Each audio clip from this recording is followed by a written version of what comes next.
King's Proposal. Chapter 4.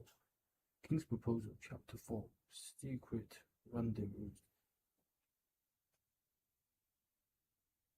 Following the mysterious mass outbreak of annihilation factors, Mishuki as Saika paid a visit to the medical facilities in the garden's eastern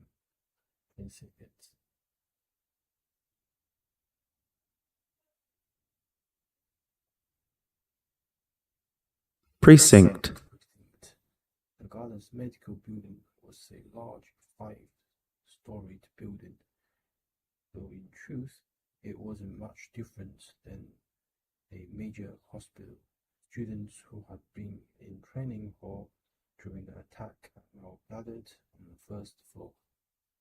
At first glance, none seemed to be badly injured. Even the worst of them had sustained nothing more than scratches and bruises. Rather than urgent medical treatment, the most prudent course of action was to give them all a check-up as a precaution. Oh, Saika, that was a total disaster, no? Interrupting Shuki's thoughts. A young girl clothed in a large white coat with a light underwear, like a outfit underneath, approached him from the back of the building. It was Ruka Vera, a mainstay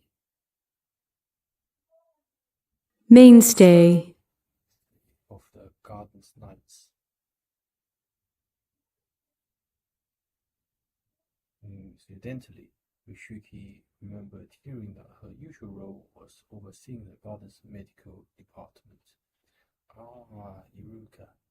As Mishuki turned around, the students stretching stood up straight in awe.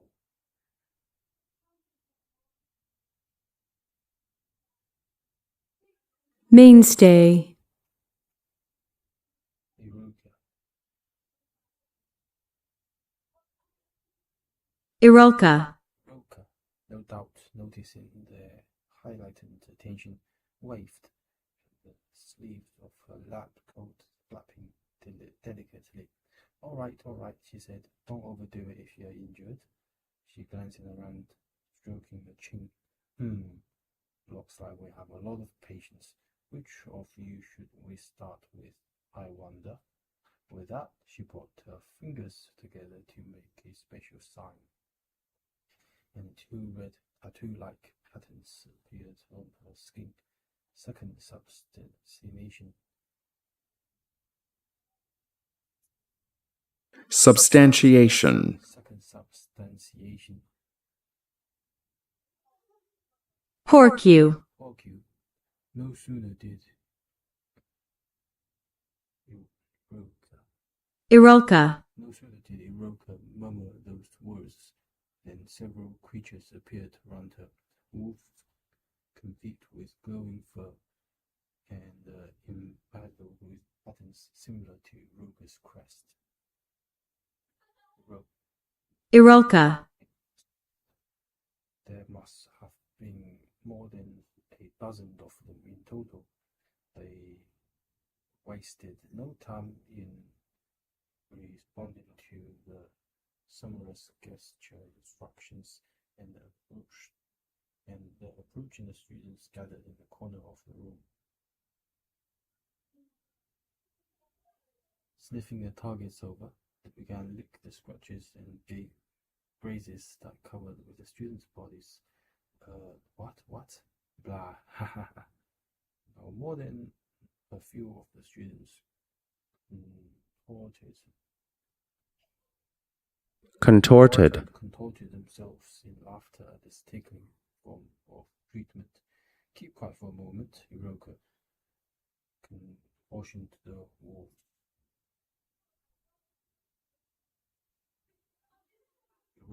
Irulka, And with that, the tongue took a faint glow.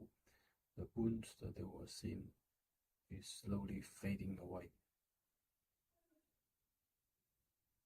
Mishuki stared wide-eyed. He had heard about this technique from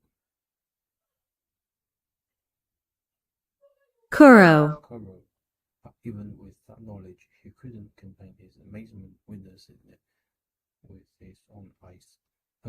I think we can leave this to my wolves here. This way, Saika. I know you wouldn't let an annihilation fact of that level harm you anyway, but just in case. Huh? The students are one thing, but we can't leave the match of your caliber to my wolves. Now, can we?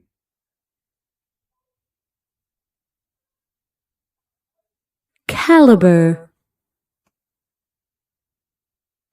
Oh, with that examination, Mifiki let Iruka led him to an examination room at the end of the floor. It was a small room equipped with a desk, a cot, and yes, Iruka sat Mifiki down on a chair and took a seat on one of them across him. Now then, with a practiced motion, she grabbed the hem of the Mifiki's gym top and pulled it up, exposing this abnormal or open neck.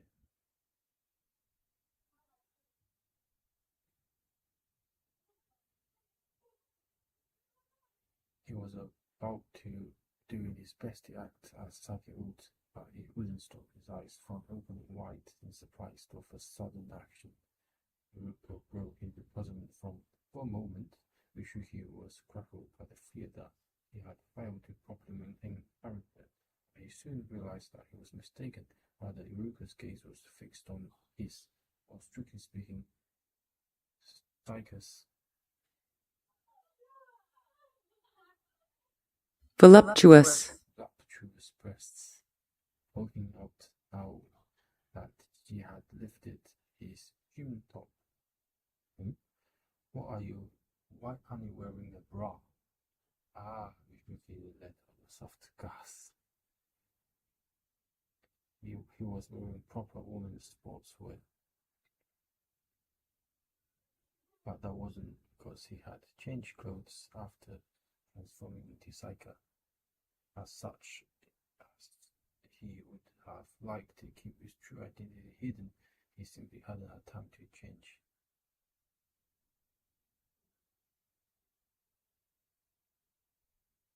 According to Guru, clothes may from spirit trends such as school uniform and gym outfits, or enchanted to change shape to match the contours of the wearer. In this case, they had adjusted themselves where he moved from a boy to a girl. Moreover, this only meant that a man's shirt would become a woman's one, and a pair of shirts and gym shorts would become more fitting.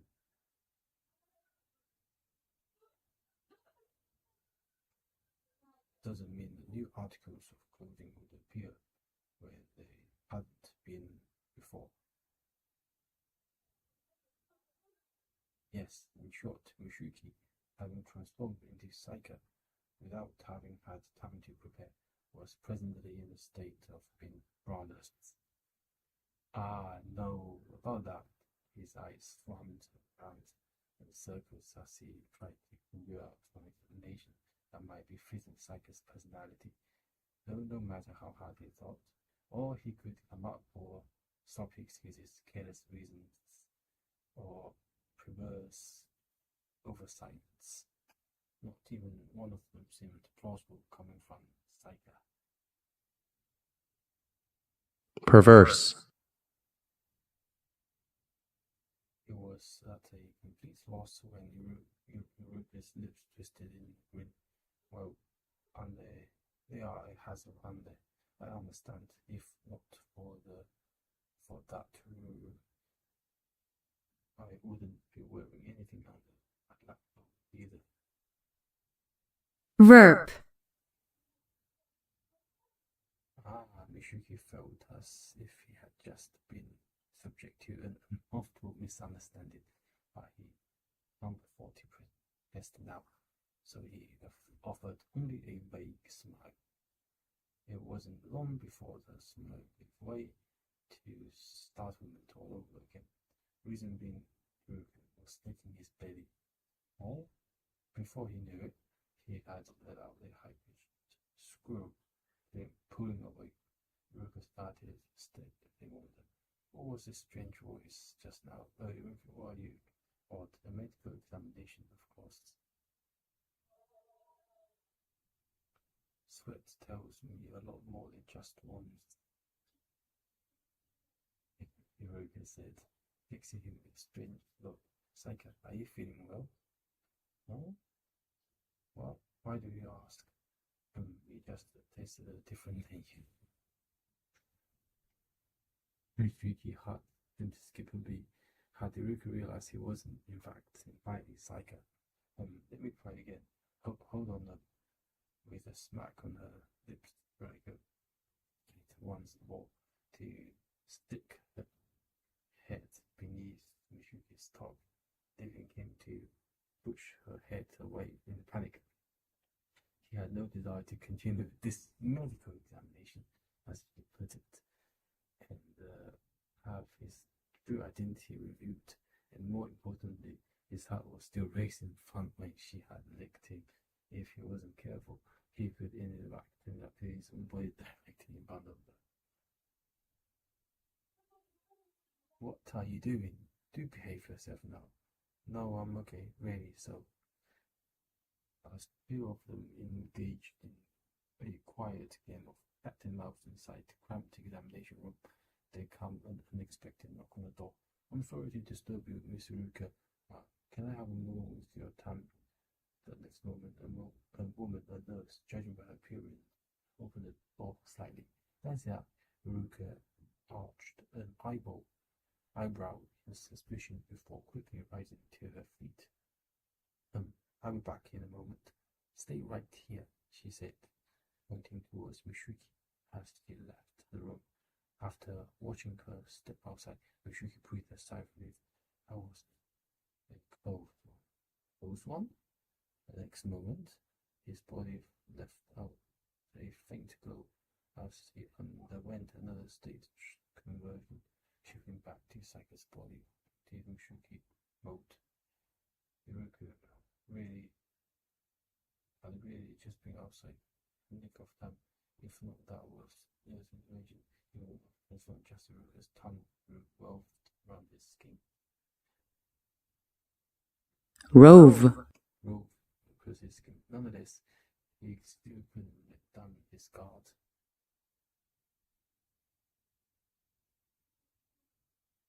As much as he hated leaving her high and dry, she would have made a run for it before she came back. Just as she reached up to the open door. Sorry to keep you waiting, Saika. After what seems like a biggest interruption, the door swung open and Iruka stepped back inside. Mishuki leaped backwards in shock. Iruka glanced curiously around for a moment before stepping outside again. Double-clicked the room. Finally, she gazed at Mishuki. Who are you? Where did the Saika go? Well, she said something about having some urgent business to see to. She left early and was just walking by, so she asked me if to let you know. Iruka let out a sigh, almost as though suspecting he was trying to pull on her. I had told her to wait. It was always the same with that one. Mishuki had thought it was rather pitiful excuse, but it looked like Iruka had bought it. He let out a relieved exhale and dipped his head. In that case, I will. Just as he was about to slip past her, Iruka elbow twitched. Hold on a second. What was there anything else? Mishuki stammered, his legs weighing him down as they stopped moving. Suspicious. Iruka sniffed air. Have we met before? I don't think so. Why do you ask? There's something familiar about your scent. She felt silent, pondering for a moment before pointing back to the chair. Sit. Huh? I said sit. You are one of the students on the hall. No, I'm free right now. I give you a special examination. Huh? Me? Me? Just sit down already. Quickly now. Right. He would only serve to draw further attention to himself by refusing her any more than he already had. So resigning himself to his fate, Mishuki sat in the chair.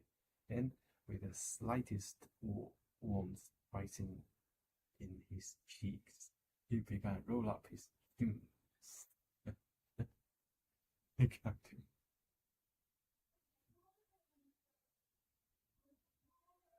He would have been lying if he said that wasn't embarrassed, but at least he was unlikely to undergo another state conversion from the Mishiki mode back to his Psycho one, so he would probably be okay.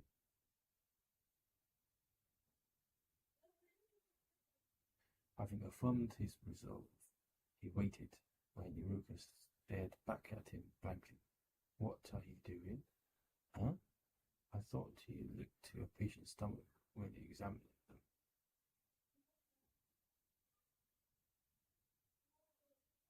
Iruka's eyes wide open from his wrong. He's just gone. Don't tell me you heard from a psychiatrist just for her.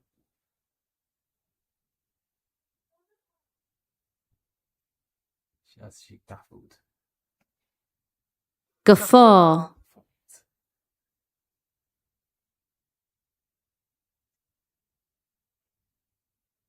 Right, he had acted too hasty, feeling even more embarrassed.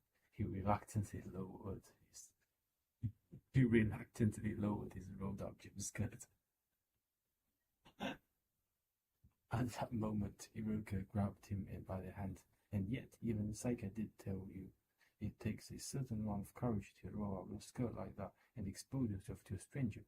I wouldn't have expected such confidence from one with a face like yours.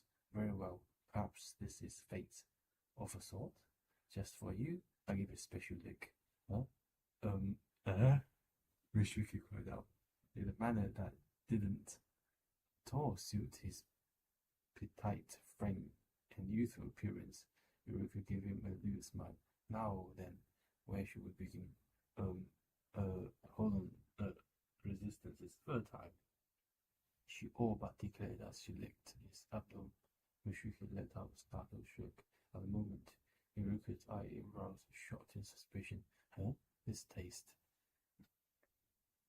He caught his breath. Iruka had licked his sweat while he was on Mishiki mode, seemed ill at ease. Could I realize something? Perhaps it's just my imagination. Let me take note. Sorry, I have to go. Stop, wait. As Mishiki rushed to leave the examination room, Iruka reached out to grab him by the chin cloth. I'm fine. I'm completely uninjured. I don't care. Just let me lick you. Come on, take off your clothes. No. Come on. You will be all over, student. Just lie down and count the stains on the ceiling.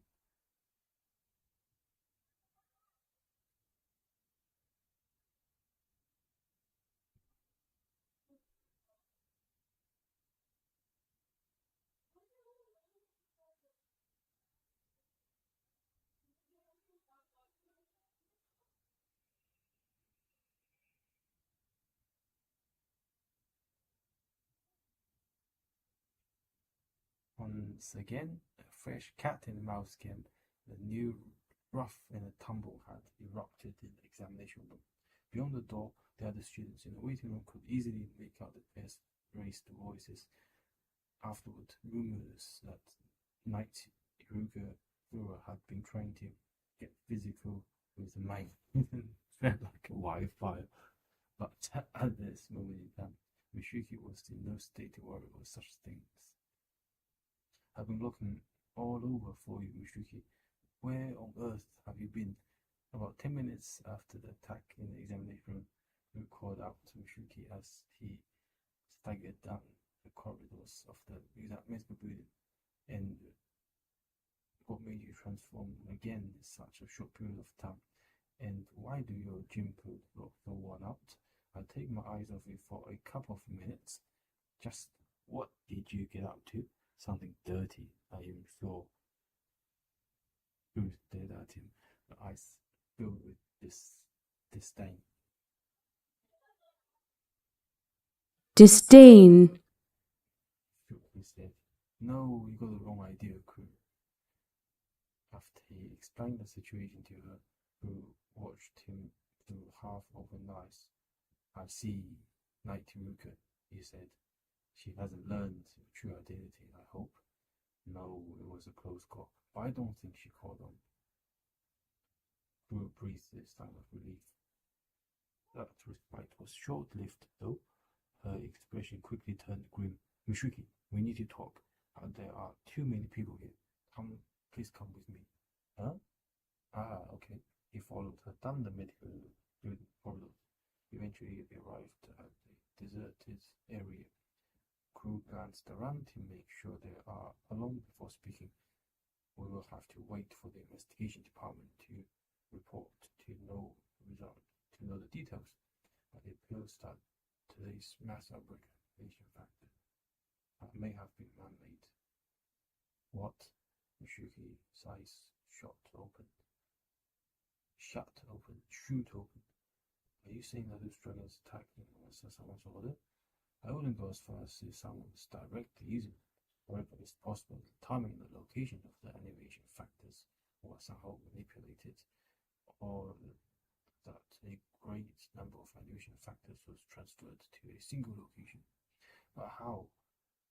And animation factors capable of destroying the whole world. Who would?" But before Mishuki could finish his sentence, he felt silent. No doubt having realized the same thing he had, Crew gave him a brief nod. "Yes, a trick like that couldn't be pulled off by any ordinary match. However, it was exactly as she said. The same match had attacked both Saika and Mishuki. Could very well have been behind this incident. If you stop thinking about it, it was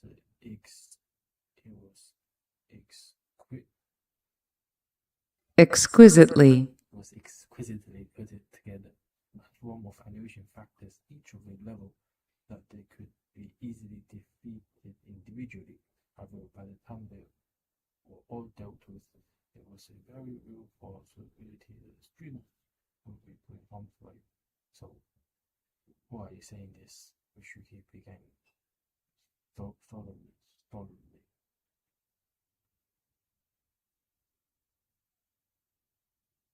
Solemnly.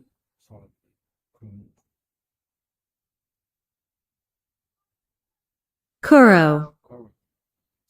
It was beautifully staged to confirm whether the lady Saika currently present at the garden is the real thing, to see whether you were capable of using the fourth substantiation.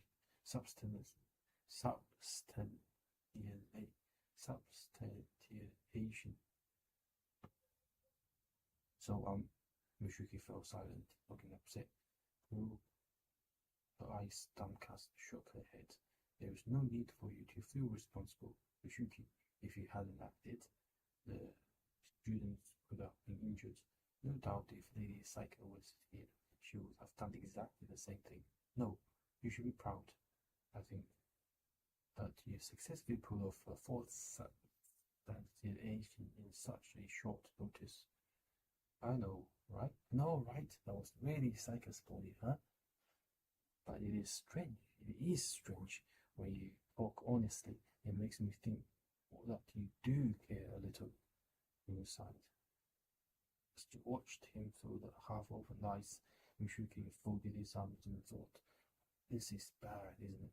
If that was caused by whoever attacked Saika and me, yes, they could have been able to confirm that Lady Saika was still alive." That said, we wouldn't have been able to keep that secret forever. The truth would have come out sooner or later. Although Pope paused for a moment. There is a certain course of action only available for us that we know that assailant is aware of the psycho's survival. A certain course of action, which he repeated. Yes, Crew answered before briefly explaining what he had in mind. I see, but wouldn't that be pretty dangerous? He asked.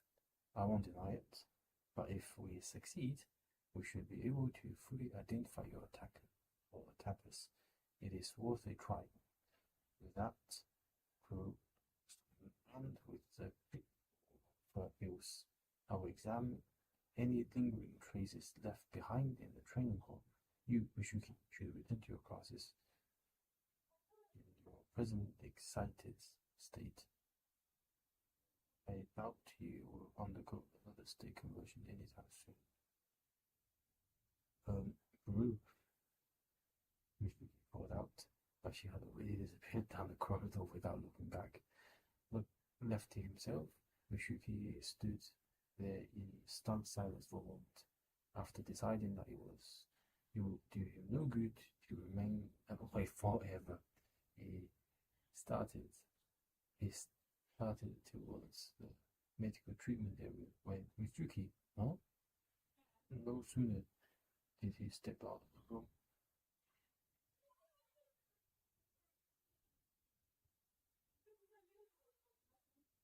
A figure leaped out in front of him, that surprise sending him feeling flat on his butt. Oh, what?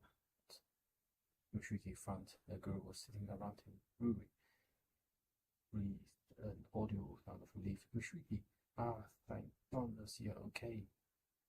She was out of breath as though having run all the way there. Her sportswear damp and sweat. Judging by the redness of around her eyes, it looked like she had been crying. Ruri, don't scare me like that.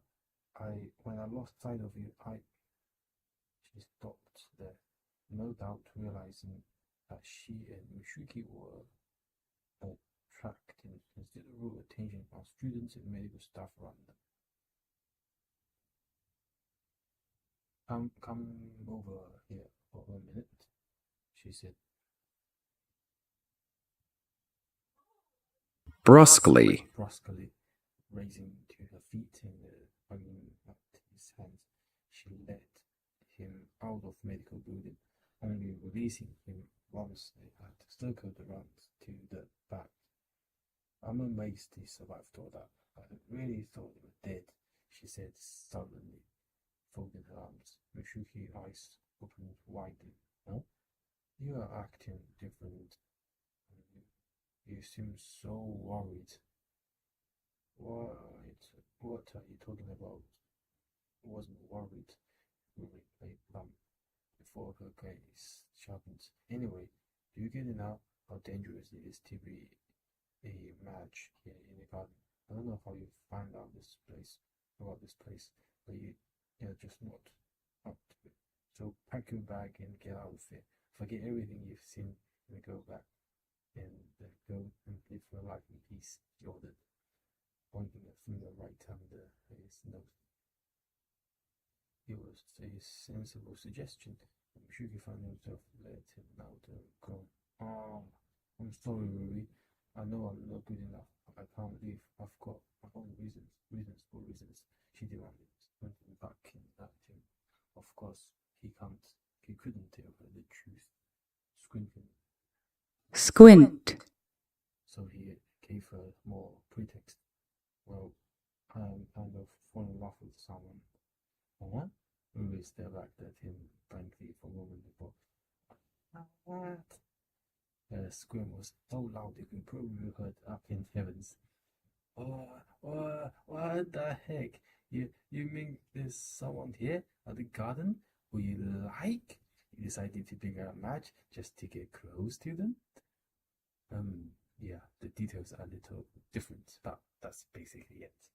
No, Ruby's eyebrows seemed to be shoot halfway to her forehead. Her eyes spanning in her socket. That's insane. That's insane. Are you that stupid? You threw yourself into a real world battlefield for something like that? Sorry, but right now, nothing matters to me more.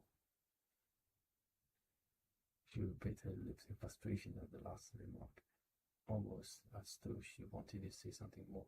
She seemed to have second thoughts, but ended up shaking her head. Nope, I can't accept it.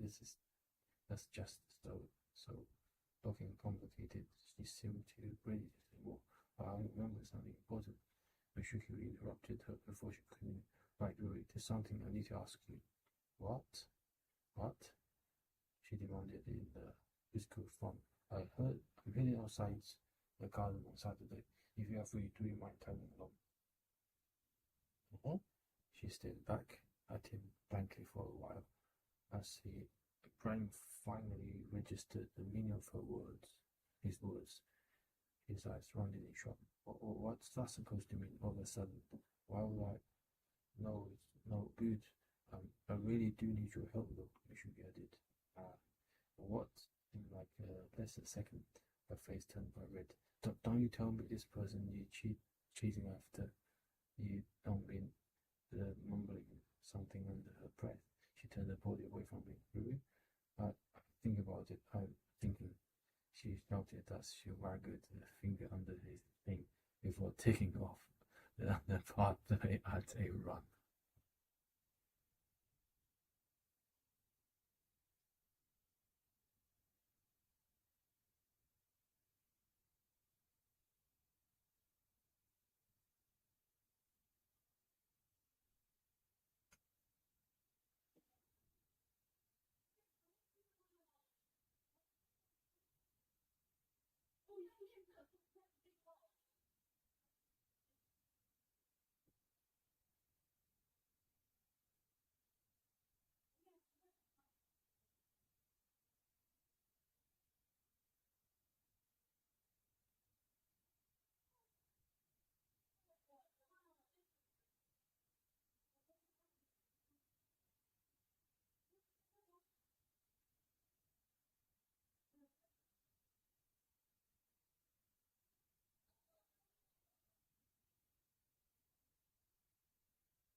Hizumi, Ruri cried out on top of her lungs as she slammed open the dormitory after classes.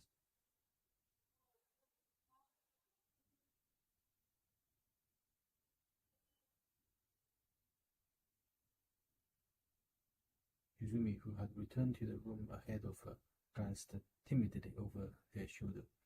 What? Ah, Ruri, good work tidying up after the attack. What's wrong? It's an emergency. My brother, your brother? You mean Kuka? Right. That brother. He asked me out on the date. A beat. But your siblings. Do you mean that we just talking together?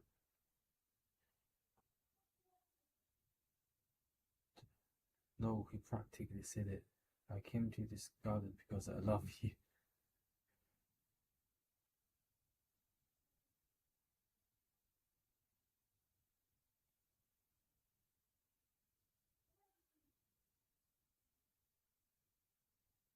Oh?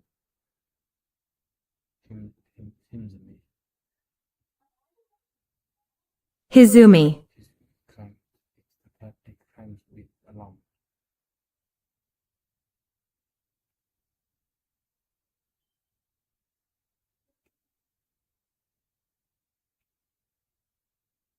But your brother and sister, what exactly did he say?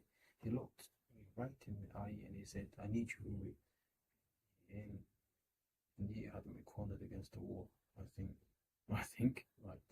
He was basically leaning over me all romantically, and he lifted my face with my chin.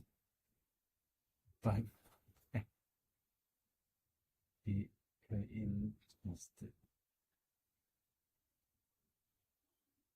peaked, Peaked. Azumi leaned forward, her cheeks having turned faintly pink. Wow, despite this look, Fuka sounds really upfront and assertive.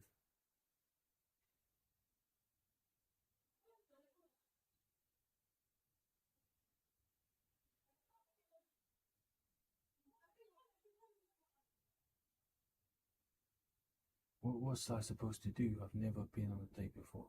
Why are you asking me or the four people? Well, just so be clear, you don't think of coming, right? Of course. Why do you ask? I mean, my own brother invited me. I have to go. No, I just mean, it sounds like he's hitting you hard. It's all.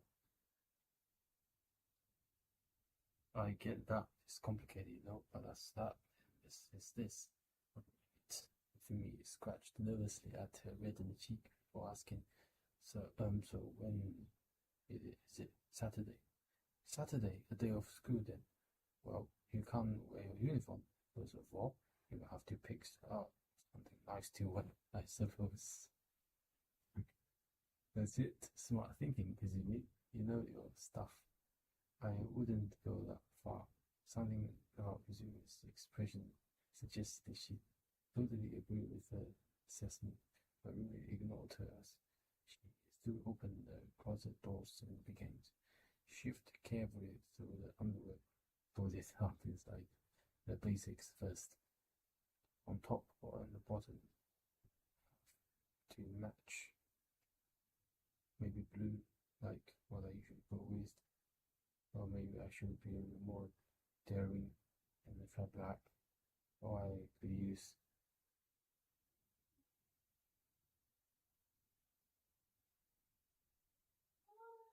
garters, garters. Or I could use garters I bought just for this kind of occasion. Probably you're jumping the gun a little.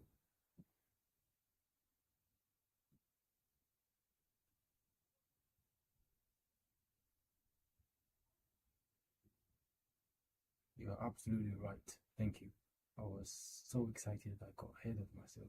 The real ace in the hole isn't erotic lingering, but neat white underwear.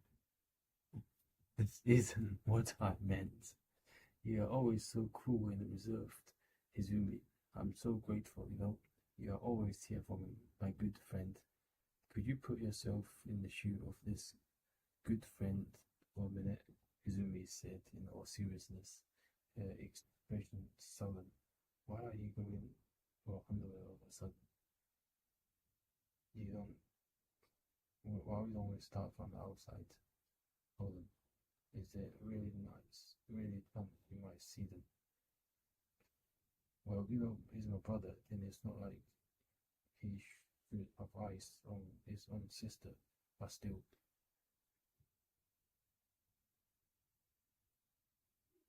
How lewd. Izumi covered her mouth with her hands as her face turned bright red. She quickly shook her head as though to dispel unwanted thoughts. How's this movie? If this is what you want, I'll support you. But don't let yourself get carried away. You have to look after yourself. Alright? Yep, got it. I guess I will go with gift categories with vouchers to give the guests out or wedding instead of the commemorative plates. They jumped the gun again. Izumi couldn't help but cry out.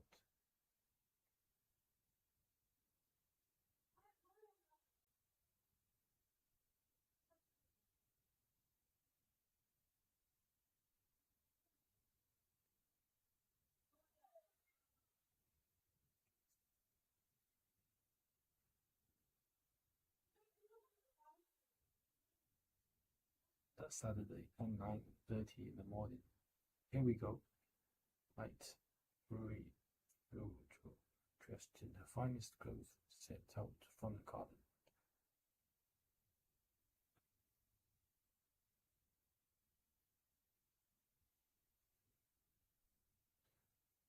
After deleting all the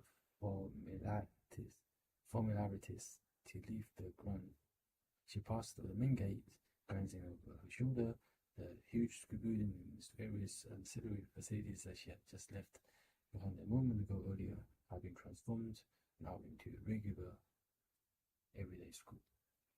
Of course, they hadn't really been transformed due to the illusion designed to conceal the garden from outside. They had simply been disguised as something else. Returning her gaze to the road ahead, she let out a sigh to calm herself and started down the path. But this destination was the plaza in front of the station, where she had agreed to meet Michuki. From the garden, it should take her around 15 minutes to reach it. His rendezvous was scheduled for 10 o'clock, so she hoped to have plenty of time to spare. That said, she had consciously slowed steps to keep from walking too fast. If she didn't, she would have ended up skipping along that pace. Only that was understandable. After all, today was going to date with Michuki. She had mustered her iron will to suppress the lovely feeling weighing up inside her. It wouldn't to look too excited. If Michuki saw her in such a state, he would end up taking advantage of her.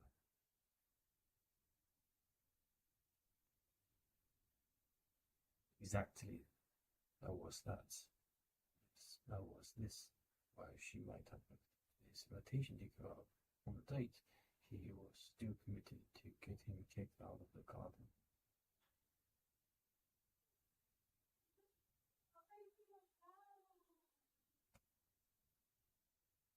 So he had to keep her cool today, no matter how much fun she was having. He couldn't let it show. She made sure to crave that thought into her mind.